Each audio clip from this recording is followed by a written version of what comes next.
AUDI has recently lost ground a little, and although the shortage of semiconductors has not affected the manufacturer so much, nevertheless sales have decreased slightly. But what is most interesting is that China remains the main sales market for AUDI. Over the past year the company managed to sell more than cars in this country. So it's not surprising that the company took a risk and released a luxury version of the AUDI HORCH. Such cars are in particular demand in China.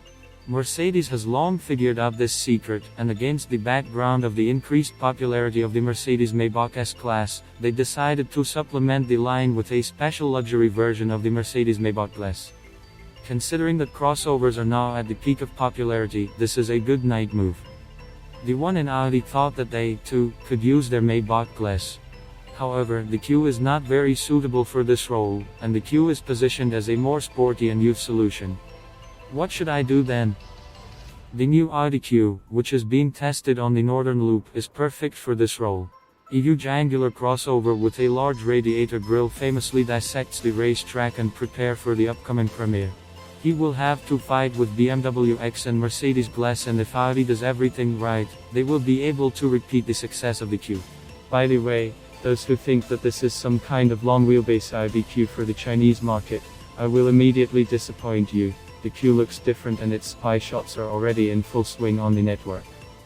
Let's go back to the AUDI Q, because apart from the fact that the Germans have finally decided to release a full-size flagship crossover, which is a pleasant surprise, AUDI is currently considering offering a special luxury version of the AUDI Q HORCH for the Chinese market. And why not? There is already a sedan in the sub-brand line, and we need to gradually promote a new name.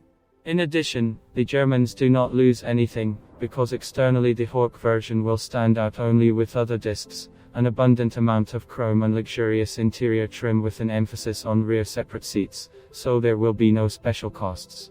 I would like to see a massive V under the hood of such a luxurious guy, but it will definitely not be there, since in China such engines are not very popular because of large taxes. The Germans can go along with the Chinese consumer and equip the crossover exclusively with a 3-liter V to make it more attractive. A similar situation with the HORCH sedan has not yet received a version with a V and is content with a 6-cylinder engine. I hope AUDI will not take such a step and still offer a modification with a V, because the Q HORCH will have to fight with the Maybach glass, which has a version with a V at its disposal. Whichever way you look at it, AUDI will only benefit from the appearance of such a model, and here the next question arises, and when to wait for this luxury version? The answer is simple, not earlier than next year. If you liked the video, you can always support me with a subscription or a like. Thank you and see you tomorrow.